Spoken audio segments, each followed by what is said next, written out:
Bismillahirrahmanirrahim. Assalamualaikum warahmatullahi wabarakatuh. Waalaikumsalam warahmatullahi wabarakatuh. Alhamdulillah, alhamdulillahi rabbil alamin. Nahmaduhu wa nasta'inuhu wa nastaghfiruh. Wa na'udzu billahi min syururi anfusina wa min sayyiati a'malina. Wa may yahdihillahu fala mudhillalah wa may yudlil fala hadiyalah. Asyhadu an la ilaha illallah wahdahu la syarikalah wa asyhadu anna Muhammadan abduhu wa rasuluh. Allahumma salli wa sallim wa barik ala sayyidina Muhammad wa ala alihi wa ashabi wa man tabi'ahum bi ihsanin ila yaumil qiyamah. Amma ba'd. Rabbi shrah li sadri wa yassir li amri wa hlul 'uqdatam min lisani yafqahu qawli. Subhanaka la ilma lana illa ma 'allamtana innaka antal alimul hakim. Hayya bina nabda darsana bi qiraati suratul Fatihah. A'udzu billahi minasyaitonir rajim. Bismillahirrahmanirrahim. Alhamdulillahi rabbil alamin arrahmanir rahim maliki yaumiddin. Iyyaka na'budu wa iyyaka nasta'in ihdinas siratal mustaqim siratal ladzina an'amta 'alaihim ghairil maghdubi 'alaihim waladdallin. Rabbi zidni ilman warzuqni fahma. Allahumma inna nas'aluka ilman nafi'an wa rizqan thayyiban wa amalan mutaqabbalan. Allahumma faqihna fid din wa 'allimna at-ta'wil. Amin ya rabbal alamin. Assalamualaikum Pak Malazio. Waalaikumsalam warahmatullahi wabarakatuh, Ustaz. Ahlan wa sahlan. Ahlan bik, Sobahul khair. Sabahur Nur. Alhamdulillah. Assalamualaikum Om Retna. Waalaikumsalam warahmatullahi Ahlan wa wabarakatuh. sahlan. Jawabannya apa? Ahlan bik. Ya. Ahlan bik. Iya. Kaifa haluki? Jawabannya Apa? Alhamdulillah. Alhamdulillahirabbil alamin. Alhamdulillah bi khair. Iya. Assalamualaikum Umur Rayyan. Ahlan wa Waalaikumsalam sahlan. warahmatullahi wabarakatuh. Ahlan bik Ustadz. Kaifa haluki? Ah, ah, Alhamdulillah Alhamdulillah ana bi khair. khair. Sobahul khair. Sabahun nur. Alhamdulillah. Iya, khawatir lupa lagi nih kalau udah lama nggak ditanya-tanya ini. Iya Ustadz betul. Iya, iya harus diulang-ulang nih. Penting ya, meskipun kita iya udah kayaknya harus sekali-sekali belajar bahasa Arab lagi kita nih apa Iya boleh melanjutkan. Ustadz. Betul ya, karena belum selesai kan bukunya ya. Iya. Iya, iya, mudah-mudahan lah. Yang penting kita coba cari waktunya lagi, insya Allah. Nanti kalau sekali-sekali kita Insyaallah. selang-seling lah, bisa sebulan sekali atau nanti kita lihat. Baik, Nas Tamir, kita lanjutkan ya di iftahna kita bakun asofha mi'atain arba wasitin. Silakan dibuka bukunya halaman 264 ya. Petunjuk Rasulullah Sallallahu Alaihi Wasallam. Petunjuk hadiyu Rasulullah Sallallahu Alaihi Wasallam fil qiraati ya. Jadi petunjuk Rasulullah Sallallahu Alaihi Wasallam dalam membaca ya, dalam membaca surah ba'dal Fatihah, setelah surah Al-Fatihah. Nah, kita ini ya pelajari arahan, paparan ya, petunjuk dari Rasulullah seperti apa kalau kita membaca surah setelah surah Al-Fatihah. Nazkuruhuna, nazkuru dari kata zakaro, mengingat, menyebutkan, kita zikir ya. Nazkuruhuna, nah disebutkan di sini malah khasau Ibnu Qayyim min qiraati Rasulullah, yang mana la khasau itu disimpulkan ya Ibnu Qayyim min qiraati, dalam bacaan Rasulullah Sallallahu Alaihi Wasallam ba'dal Fatihah, setelah surah Al-Fatihah. Nah, seperti apa? Apa bacaan Rasulullah setelah membaca surah Al-Fatihah? Qala faida faragha min al-Fatihah, setelah selesai membaca surat akhadha fi surati ghairiha. Pastinya ya kalau kita membaca surah Al-Fatihah, Rasulullah setelah membaca surah Al-Fatihah pasti tidak membaca surah Al-Fatihah lagi. yaitu membaca surah yang lain. Gairiha. Wa kana yutiluha tarotan. Yaitu terkadang Rasulullah itu membaca surat-surat yang panjang. Terkadang ya. Ya, bukan selalu. Wa yukhaffifuha, dan terkadang juga ringan, pendek-pendek. Jadi ibarat melihat kondisi. Li'aridin min safar au gairihi. Ya, terkadang juga kalau musafir ya tidak perlu panjang-panjang. Ya, nah lihat kondisi. Kalau musafir kan otomatis kan udah kosor jamak gitu kan. Udah jamak takdim kosor ya, masa udah jamak takdim apa setelah itu kan di awal. Terus kosor dipersingkat dari 4 rakaat menjadi 2 rakaat. Ya, otomatis kan suratnya surat yang pendek ya. Terus subhanallah ya, kita ini agama Islam itu diajarkan yang mudah-mudah, dipermudah kita ini subhanallah ya. La yukallifu nafsan illa wus'aha. Baikullah ya, itu subhanallah ya. Allah tidak membebani yang berat-berat kepada yang makhluknya, kepada manusia, kepada kita. Jadi Allah tahu kalau lagi musafir kan kita fokus dengan musafir, otomatis diberi keringanan ketika sholat. Kalau kita sudah diberi keringanan, lebih afdol jangan sampai kita mentang-mentang, mohon maaf ya, wah lebih afdol 4 rakaat aja deh. Tidak ya, ya karena kita sudah diberikan keringanan ya kita lakukan. Ya itulah, hanya Allah yang tahu apa sebenarnya manfaatnya sebenarnya 2 rakaat gitu kan. Nah kalau banyak mufassir mengatakan agar kalian itu perjalanan itu lebih cepat, nyampe cepat. Jadi melanjutkan kegiatan-kegiatan selanjutnya. Ada tuh mohon maaf ya imam gitu kan, misalnya sholat maghrib isya, maghrib 3 rakaat, isyanya 2 rakaat ya kan, dipotong. Isya 2 rakaatnya dibaca apa? Surah Al-Baqarah panjang. Ya otomatis kan kita makmum kalau begini mah mendingan sholat isya 4 rakaat deh, yang pendek-pendek daripada 2 rakaat suratnya panjang-panjang. Jadi lebih lama 2 rakaat durasinya daripada 4 rakaat. Ya Allah. Ya, jangan begitu ya. Nah, ini banyak kejadian ini. Ya, mohon maaf ya, mentang-mentang mungkin suaranya bagus, mungkin dia hafal surah Al-Baqarah, ya, panjang. Ya, kasihan makmumnya. Ini kita mau jalan, ini kita mau ada kepentingan lagi nih malah ini. Nah, hati-hati ya. Mohon maaf itu imam itu sering jadi bahan omongan itu. Apalagi kalau imam-imam terawih itu, udah paling seru itu, paling rame itu. Imam terawih ini ya. Ya, kalau habis sholat terawih udah astagfirullahaladzim. Ada aja diomongin. Imamnya nih begini begitu. Jadi, aduh, ya jadi korban imamnya ini. Kasihan. Makanya kalau mau aman sih, kalau nggak jadi diomongin ya udah pendek-pendek aja. Ya betul ya, Bu? Itu. Makanya kalau jamaah-jamaah salat tarawih itu pasti nyari masjid yang imamnya cepat bacaannya. Aduh, ada aja ya manusiawi lah. Ya, tapi memang kalau kita paling enak itu sholat itu di Masjidil Haram itu subhanallah, enak, Masjid Nabawi ya. Subhanallah. Ya, meskipun panjang tapi kan kenapa gitu jamaah-jamahnya tetap enak, khusyuk ya, suaranya mungkin bagus, merdu, dan juga bacanya memang cepat. Bacaannya memang kalau imam-imam di Masjidil Haram Nabawi itu bacaan cepat walaupun panjang. Jadi nggak terasa lamanya itu nggak terasa. Jadi dengarnya juga enak. Ya, itu memang harus bisa dikondisikan. Ya, itu pentingnya ya. Nah, setelah itu qiraatul fajr. Nah, qiraatul fajri. Membaca surat pada salat subuh. Nah, ini ya rata-rata sih salat subuh, kalau salat subuh berjamaah di masjid itu rata-rata yang umurnya muda atau tua. Ya, kan?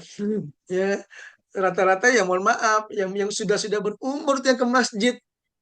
Ya, ini. Nah, ini kita dengarkan. Wa kana yaqra'u fil fajri. Rasulullah Sallallahu Alaihi Wasallam membaca surah ya pada sholat subuh sittina ayat, 60 ayat, ila mi'ah, terkadang sampai 100, coba itu. Terkadang 60 sampai 100. Wasolah bisuratin qaf, dengan surat qaf. Wasolah bisuratin rum, surat apa, surah rum. Wasolah idza syamsu kuwirat ya. Wasolah idza zulzilatil fi raqataini, ulitihuma. wa kilatihima wa sallaha bil mu'adatain wa kana fis safar wa sallaha fakta bi suratil mu'minun. Nah, ini Rasulullah kalau sholat subuh itu menggunakan dengan surah, terkadang mohon maaf surah Qaf ya, surah Rum, surah At-Takwir, surah Al-Zalzalah, ya, surah Al-Mu'minun, ya, ini terkadang juga surah ya macam-macam ya. Nah, ini bacaan surah, tapi jangan harus melihat kondisi. Kalau Rasul waktu itu kan, mohon maaf, zaman Rasulullah sholat dengan zaman waktu sholat subuh dengan zaman kita sholat subuh itu zamannya nggak sama. Nah, bisa dipahami di sini, ya, bisa dipahami ya. Zaman Rasulullah sholat subuh itu jamaahnya bercampur, ada yang tua, ada yang muda, ada juga anak-anak, ya campur karena memang zaman dulu itu kan sholatnya banyak gitu kan. Nah, itu otomatis Rasulullah itu bisa menggunakan surah ayat-ayat yang panjang. Ya, karena apa? Karena menunggu jamaah-jamaah yang terlambat. Jadi masih mendapatkan sholat subuh berjamaah dengan Rasulullah. Itu zaman dulu ya, zaman Rasulullah ya. Nah, itu jadi bisa panjang. Nah, zaman sekarang, nah, sama enggak? Zaman sekarang ya sholat-sholat itu dicampur enggak? Tua, muda, campur. Tapi banyak tuanya. Betul? Ya, banyak tuanya. Ya, jangan sampai. Ya, memang banyak orang mengatakan Rasulullah itu kalau sholat subuh membaca surat ini, panjang-panjang. Nah, tapi kondisi saat ini, jamaahnya itu lebih banyak yang tua. Ya kan? Banyak yang tua. Jadi, mohon maaf, lututnya udah nggak kuat nahan. Mohon maaf, beban badannya yang, mohon maaf ya mungkin bertambah, berat badan bertambah, jadi sehingga lututnya nggak kuat nahan, nggak kuat, jadi nggak bisa lama-lama. Nah, itu harus dikondisikan. Makanya imam itu baiknya kalau sebelum sholat dimulai, ngeliat jamaahnya dulu. Sawu sufufakum fa inna tasfiyata sufufi min tamamis sholah. Nah, perhatikan jamaahnya. Ternyata jamaahnya di depan paling banyak yang tua-tua. Udah, masa panjang-panjang. Secukupnya, sedang. Ya, tapi jangan juga terlalu pendek. Ya, secukupnya aja. Ya, kalau minimal, kalau satu halaman itu, ya dibaca setengah-setengah lah. Satu halaman bisa buat 2 rakaat. Tapi bacanya jangan terlalu lama. Ya, jangan terlalu, nadanya jangan terlalu zalikal kitabula. Aduh, jangan. Ya, keburu apa jamaahnya gitu kan. Nah, agak ini bacaannya ya agak dipercepat sedikit. Jadi jamaahnya juga enak gitu. Itu penting itu. Ya, karena memang kita harus menyesuaikan. Jadi harus imam itu harus menjadikan jamaahnya itu makmum ya. Makmum itu nyaman, itu terpenting. Jangan menimbulkan sesuatu yang tidak nyaman, ya kan? Memancing lah, istilahnya memancing lah. Udah makmumnya khusyuk, enak, ada bacaan yang kurang menyenangkan ini, udah timbul deh itu, khusyuknya hilang, kesel dia. Aduh, kita astagfirullahaladzim ya. Ini memang ya saya juga pribadi juga pernah mengalami lah. Astagfirullahaladzim. Nah, ini ya bacanya Rasulullah. Nah, ada lagi nih. Wa kana yusalliha yaumul jum'ah. Nah, pada suatu saat Rasulullah Shallallahu Alaihi Wasallam itu sholat subuh pada hari Jumat dengan membaca surah Alif Lam, surah As-Sajadah, wa surah Hal Ata 'alal Insan, surah Al-Insan kamilatain, walam yaf'al ma yaf'alu katsirun minan nas. Nah, tidak dilakukan apa yang dilakukan sebaik manusia. Ya, min qirati ba'di hadi wa ba'du hadi wa amma ma yadhunnu katsirun minal jahal an as-sabah yaumul jum'ah fadlat bisada. Ternyata sholat subuh pada hari Jumat itu fadlat bisajadah, itu diutamakan baca surat sajadah. Fajalun azim, ada yang mengatakan ini adalah enggak. Nah, di sini lihat di halaman 265 ya.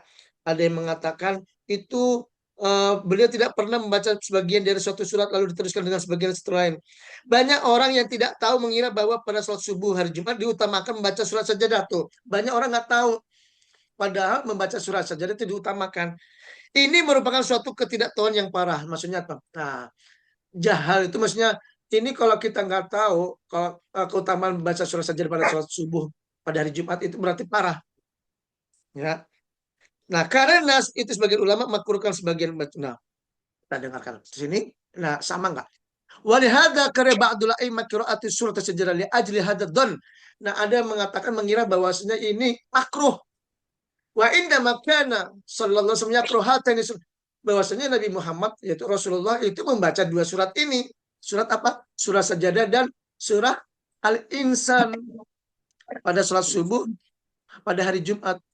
Lama istamalata alaihi min zakar al-mubtada' wal ma'ad wa khalaqa Adam wa dukhul jannah wan nar wa girdal. Nah, apa sih apa maksudnya Rasulullah itu membaca surah As-Sajdah dan Al-Insan? Nah, apa tujuannya apa? Di sini disebutkan. Ya, membaca kedua surat itulah karena kedua surat itu adalah memaparkan perihal awal kehidupan. Ya kan kalau al-insan hal ata alal insan ya kan hinum dahri. Nah, itu disebutkan di situ. Ya banyak ya awal kehidupan kalau saja sama hari akhir penciptaan Adam, masuknya manusia ke dalam surga dan ke dalam neraka. Jadi ketika sholat subuh kita tuh kalau memahami surat ini subhanallah ya enak gitu. Jadi kita mengerti terkait dengan surga, neraka, ya hal-hal yang telah dan akan terjadi pada hari Jumat, ya kan? Kan ada yang mengatakan bahwasanya kiamat itu jatuhnya pada hari Jumat. Nah, beliau membaca surat-surat yang memaparkan hal itu pada saat mengerjakan sholat subuh di hari Jumat untuk mengingatkan di sini ya. Fakana yaqra'u fi fajriha maka nabi yakunu dzalikal yaum tazkiran tuh tazkiran itu mengingatkan lil ummah pada umatnya bihawadis hadzal yaum tentang kejadian-kejadian hari itu. Kama kana yaqra fil majami' al-'adzam kal ayat wal jumu'ah. Ya di surat Qaf wafturatan nah di sini ya. Dan akan terjadi pada hari Jumat. Jadi kejadian-kejadian itu banyak kejadian hari Jumat. Pada kesempatan-kesempatan besar seperti hari raya dan Jumat, beliau membaca surat Qaf iqtarabat Sabihil a'la al-ghasyiyah. Ya, jadi kita disunnahkan. Nah, bagaimana dengan mohon maaf bunda-bunda yang sholat sendirian? Sama, lebih afdal baca surat itu. Tidak perlu panjang, cukup berapa ayat.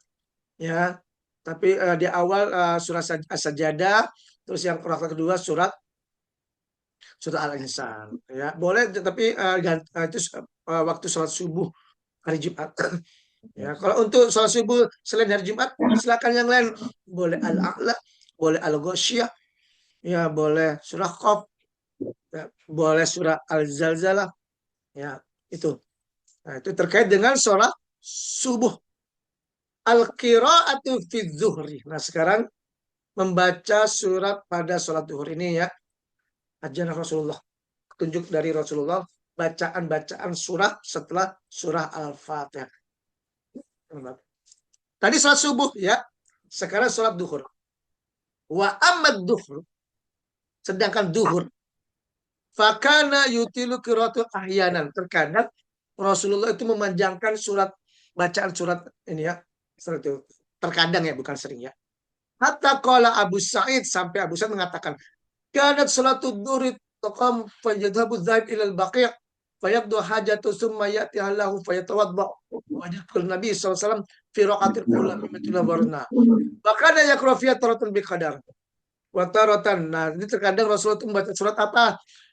Yaitu surah di sini mengatakan bahwasanya Al-A'la, Al-Lail, ya terkadang juga Al-Buruj, At-Tariq. Nah, di sini Rasulullah membaca surat-surat ketika sholat duhur. Nah, dengan suara tidak tanpa suara ya di sir. Nah, kenapa? Apa asbabun nuzulnya gitu kan? Kok sholat duhur, asar itu nggak pakai suara. Subuh, maghrib, isya pakai suara. Ya kan ada yang mengatakan bahwasanya waktu itu dalam keadaan perang, gitu kan. Ada yang mengatakan waktu itu musuh-musuh sedang mencari. Nah, tapi yang saya pernah dengar yang asohu, yang benar itu adalah ketika itu Rasulullah membaca bacaan-bacaan sholat itu bacaan-bacaan surat itu orang-orang musyrik itu mencaci maki, ya, mencaci maki, ya berteriak-teriak ketika Rasul sholat dan jamaahnya makmumnya. Nah itu yang membuat apa? Membuat para jamaah tidak khusyuk sholatnya, teriak-teriak, dicaci maki, dihina, ya kan? Coba kita aja mohon maaf ya, kita aja sholat nggak usah dicaci maki aja susah khusyuknya, apalagi dicaci maki ya, ya kan? Ini jangan kan itu. Kita lagi sholat nih, mohon maaf, ada yang ngobrol aja kita susah banget bacanya itu, ya kan? Apalagi atau ada yang baca Quran itu memang. Nah, kok ini penting. Jangan sampai ketika ada orang sholat, kita, mohon maaf, zikirnya terlalu keras misalnya nih. Atau membaca Al-Qur'annya juga sangat mengganggu. Dia lagi sholat, kasihan ya. Cukup kita sirkan juga. Ya, karena memang betul-betul kita sangat terganggu kalau kita lagi khusyuk, lagi baca, ada suara masuk itu kayaknya, aduh, berasa banget memang. Ya, nah itu hati-hati. Makanya kalau kita baca sholat-sholat, mohon maaf, itu jangan sampai suaranya keluar. Misalnya nih, sholat maghrib nih, habis Al-Fatihah kan, imamnya terkadang kita kan dikasih jejak membaca surat Al-Fatihah kan. Nah itu ada suaranya. Bismillah. Atau bukan itu aja. Bacaan-bacaan sujud, bacaan ruku, tidak itu suaranya kan tidak harus terdengar sebenarnya. Tapi ini ada jamaahnya juga suaranya terdengar. Ya subhanallah a'la, subhanallah bihamdihi. Kedengaran sama samping itu sangat mengganggu. Ya. Nah, cukup dalam suara tapi apa cukup dalam lisan aja tapi nggak usah bersuara. Subhanallah. Cukup dalam hati juga Allah juga Maha mendengar, ya. Makanya itu penting sekali itu kita harus belajar adab-adab sholat, adab-adab berjamaah itu harus ada. Karena saya lihat banyak, mohon maaf, ada sebagian jamaah itu kesel sama sampingnya, terkadang juga kadang-kadang marah setelah sholat, ya sangat mengganggu ya Allah. Itu masa kita habis sholat ribut kan enggak? Nah, itu kita penting belajar adab sama bunda-bunda kalau misalnya lagi sholat berjamaah, ya hati-hati ya. Jangan membuat itu ya nggak nyaman di sampingnya. Udah Allah Akbar, udah. Nggak usah pakai suara, cukup dalam hati, maksudnya lisan tapi tanpa suara. Itu penting banget. Ya, nah itu. Jadi sebab-sebab sholat duhur asar tanpa suara itu waktu itu orang kaum musyrikin mencaci maki, menghina. Akhirnya ya ada dalam surat ya di sini ada nih nanti disebut di itu udah pelankan suaramu gitu kan. Karena orang-orang musyrik tidak suka dengan apa dengan bacaan sholatmu apa gitu. Nah, itu ya, akhirnya sholat duhur asar itu yang pertama. Yang kedua, karena apa? Karena duhur dan asar itu manusia itu kita lagi apa, lagi kerja ya kan, lagi rame, betul. Nah, kalau lagi rame, lagi kerja, otomatis kalau pakai suara itu terlihat kayak apa ya, tambah rame lagi gitu, membuat aduh kayak kurang kayak gelisah, aduh udah capek, denger lagi itu. Nah, akhirnya dibuat tanpa suara, jadi hening. Ya, ketika rame dibuat hening gitu. Nah, kalau maghrib isya itu kan hening ya kan, pada istirahat pakai suara. Ya bukan tidur, bukan waktunya tidur, ya bukan berarti malam maghrib isya itu waktunya tidur, tapi waktu hening tenang, nah itu dibuat suara jadi enak, jadi seimbang. Ya habis sholat isya baru dah istirahat. Nah itu ya, itu hebatnya itu dalam Islam ya. Nah itu jadi kita jadi tahu kenapa sholat duhur asar itu tanpa suara. Nah, karena memang kaum musyrikin mencaci maki ketika Rasulullah dan jamaahnya para makmumnya itu sholat ya menggunakan suara. Nah itu duhur asar. Wa amal asru falan nisfu min qira'ati sholatil duhur. Nah kalau asar itu setengahnya aja, nggak usah panjang-panjang, setengah. Ya cukup secukupnya lah. Ya itu kalau imam atau makmum atau ini kan itu kan baca sendiri-sendiri ya. Otomatis kan kita ngikutin imam kalau sholat duhur asar. Kalau kita berjamaah. Nah, itu asar. Jadi duhur asar itu sedang-sedang aja. Kalau duhur itu boleh sedikit panjang, tapi jangan terlalu panjang banget, sedang. Tapi kalau asar itu kalau bisa agak pendek. Qira'atu fil maghrib. Nah, sekarang sholat maghrib otomatis nih. Ini sholat maghrib ini penting banget karena memang durasinya juga pendek ya, hanya 1 jam ke sholat isya-nya. Ya, mau tidak mau kita harus sholat maghribnya harus waktu, tidak bisa ditunda-tunda. Ya, tuh memang kalau kita perhatikan sholat maghrib itu sholat paling penuh, ya kan? Ya masjidnya penuh, musolanya penuh, mall apalagi tuh. Mall itu kalau udah maghrib penuh, tapi alhamdulillah ya. Jadi masih ingat sholat ketika di mall. Nah, itu penting. Ya, alhamdulillah kalau saya perhatikan sudah banyak sholat, alhamdulillah ya. Itu jangan sampai lalai ya. Itu penting banget sholat itu. Tapi perlu diingat juga kalau sholat di mall, ya ini mungkin buat imam jangan terlalu panjang ya. Kasihan karena memang musola-musola mall itu kan nggak gede kecil. Jadi ada yang terlambat nunggu gitu. Nah, jangan terlalu panjang. Cukup Al-Kausar boleh nggak? Boleh. Inna a'toina kal kausar rakaat pertama yang kedua qul huwallahu ahad boleh. Udah nggak usah terlalu panjang. Habis sholat kalau misalnya ada jamaahnya belum sholat, pingin sholat lagi, bubar. Udah cukup zikirnya di jalan. Maksudnya itu berdiri, udah selesai zikirnya boleh di luar. Boleh. Nggak harus zikir di situ. Subhanallah, doa lama. Kasihan jamaahnya yang mau sholat. Keburu keburu isya itu. Ya kan? Kasihan. Nah, itu harus gantian.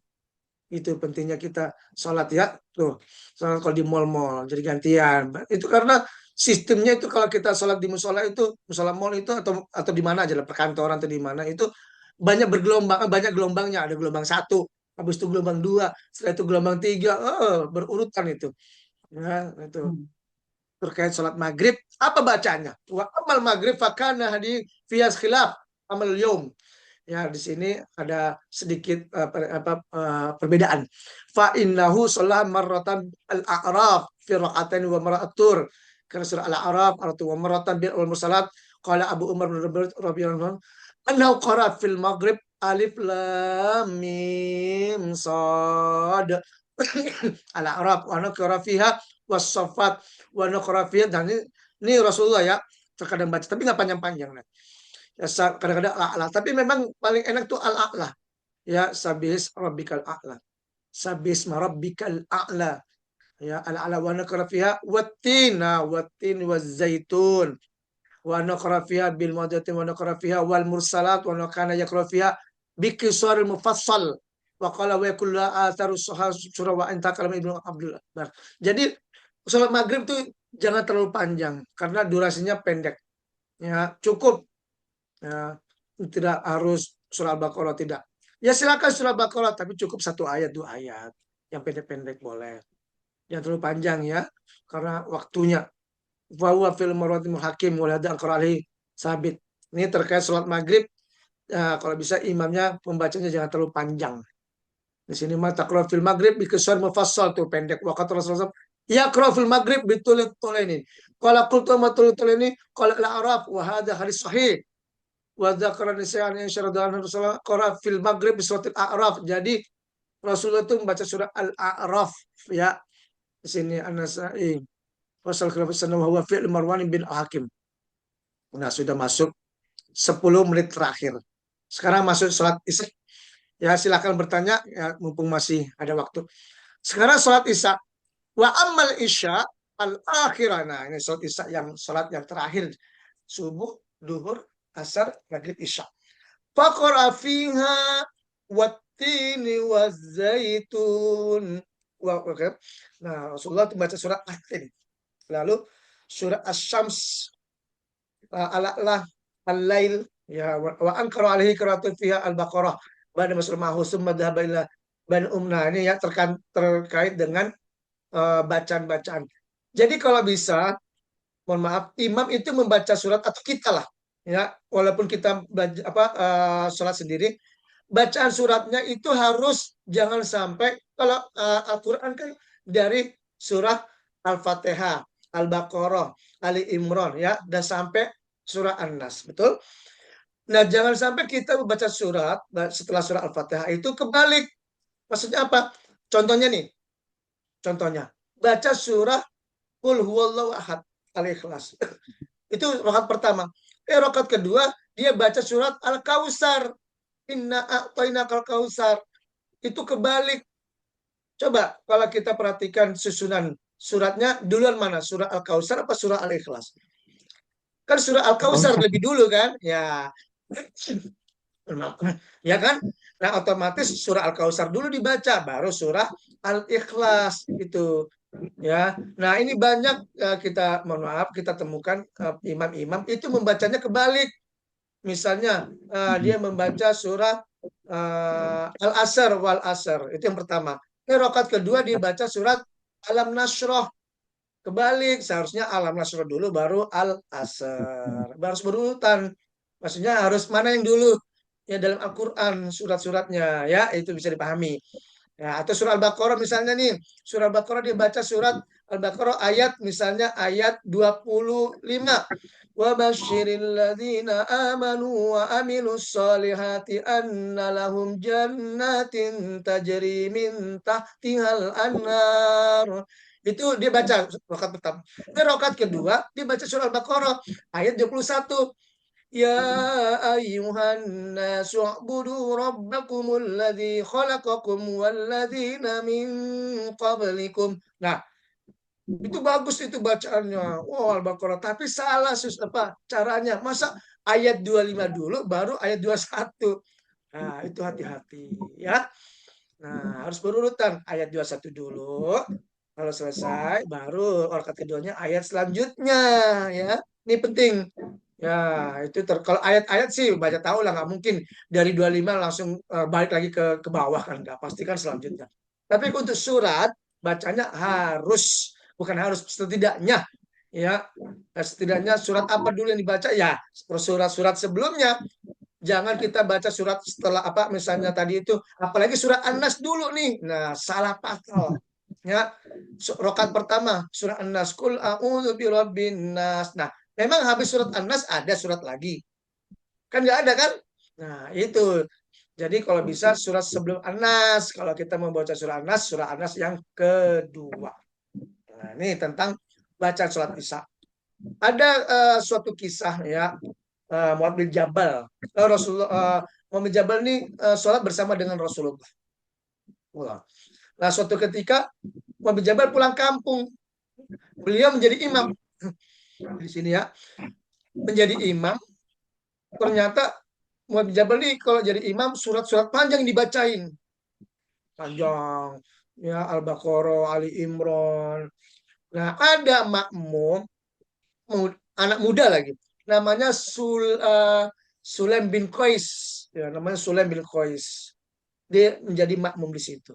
Ternyata apa yang terjadi? Ketika Sulaim waktu sholat berjamaah, Mu'adz bin Jabal ngelihat Sulaim bin Qais itu memisahkan diri. Nggak sholat sama Mu'adz bin Jabal sebagai imam. Coba kalau kita melihat kita sebagai imam, ngelihat ada makmum dia sendiri, tersinggung nggak? Tersinggung. Dia melihat merasa bacaannya salah, merasa dia nggak layak jadi imam. Dia tersinggung. Apa yang terjadi? Dia langsung Mu'adz bin Jabal lapor ngadu ke Rasulullah. Ya Rasulullah, ada seorang pemuda bernama Sulaim bin Qais. Ketika saya menjadi imam, dia memisahkan diri dari sholat tidak mau berjamaah dengan kami, dengan saya. Kenapa dia? Nah, akhirnya apa? Sulaim bin Qais dipanggil oleh Rasulullah. Dipanggil. Wahai Sulaim, apa betul ketika Mu'adz bin Jabal ini imam kamu tidak makmum dengannya atau memisahkan diri? Betul, ya Rasulullah. Kenapa? Mohon maaf Rasulullah, saya ini punya kebun tuh ya kan yang harus dikerjakan dan juga saya ini lelah gitu kan capek gitu kan dari kerja tapi saya tetap tidak mau meninggalkan sholat berjamaah di masjid subhanallah ya kan meskipun dia sibuk di kebun sibuk di pekerjaan tapi tetap berjamaah di masjid dan berkumandang tetap ke masjid tuh Sulaim tapi ketika dia sholat berjamaah dengan Mu'adz di Jabal lama bacaannya saya lelah nggak kuat sholat bukan berarti saya karena muda nggak kuat tapi saya habis kerja membuat saya sholat saya nggak khusyuk tuh subhanallah Habis itu saya kerja lagi. Khawatir ya kerjaan saya di kebun itu nggak selesai. Nah, mohon maaf, mau tidak mau saya harus sholat sendirian. Nah, ya saya sholat sendirian tapi di masjid. Apa yang terjadi? Subhanallah, kata Rasulullah. Rasulullah itu adil, ya langsung menunjuk kepada Mu'adz bin Jabal. Mu'adz bin Jabal, kamu adalah yang membuat kesalahan. Tuh, membuat kesalahan yang fatal. Istilahnya itu kalau kasarnya kamu ini fitnah. Nah, istilah fitnah. Karena dia menuduh orang bersalah, padahal kamu sendiri yang salah. Itu fitnah. Tuh. Kita padahal itu Mu'adz bin Jabal itu kan mohon maaf ya jadi imam tapi memang pingin bukan suara memang pingin agar jamaahnya itu enak gitu kan. Maksudnya ayo biar dapat pahala bacaan surat panjang. Justru disalahkan ya kan? Karena memang nggak semua makmum itu mohon maaf ya, ada sebagian makmum juga butuh waktu buat kerja, ya kan? Makanya duhur asar itu kalau bisa jangan lama-lama. Kenapa? Karena habis itu kerja, ya kan? Butuh istirahat. Nah, ini pentingnya kita belajar, subhanallah ya. Ini pentingnya kita jadi tahu. Nah, suatu saat kalau misalnya bunda-bunda imam, yang nggak ada lakinya imam, udah nggak usah panjang-panjang suara apa ininya. Apalagi mohon maaf pencitraan ya dengan mungkin suaranya bagus ya dengan ininya jadi ya Allah jangan ya. Ya kita sholat karena lillah ta'ala ya memang boleh kalau suara di ini karena memang membuat makmum juga enak tapi jangan dibuat-buat jangan diperpanjang jangan di ini karena pingin dibilang apa gitu enggak ya. Nauzubillah. Nah ini pentingnya kita sholat isya ya, ya jadi sholat ya jadikan sholat itu nyaman. Nah, bacaan-bacanya juga kalau bisa kita ikutin cara bacaan Rasulullah Shallallahu Alaihi Wasallam. Nah, insya Allah kita lanjut lagi pekan depan yaitu membaca surat sholat Jumat. Nah, akhir-akhir Jumat membaca surat ketika sholat Id. Ya banyak subhanallah ya. Ya selama ini kita belum tahu jadi kita tahu ya alhamdulillah ya membaca surat ini banyak ya. Surah ini salat ini terus apa itolatul rakatul ula fi subhi jadi subhanallah jadi ada ilmu-ilmunya setiap apa yang kita lakukan dalam ibadah kita ternyata itu banyak ilmunya banyak yang nggak tahu jadi kita tahu karena belajar alhamdulillah hayya binana tatim bikrati hamdalah alhamdulillahirabbil alamin hayya binatu majlis subhanakallahum wa bihamdika asyhadu an la ilaha illa anta astaghfiruka wa atubu ilaik. Jazakumullahu khairan katsiran. Minkum. Assalamualaikum warahmatullahi wabarakatuh.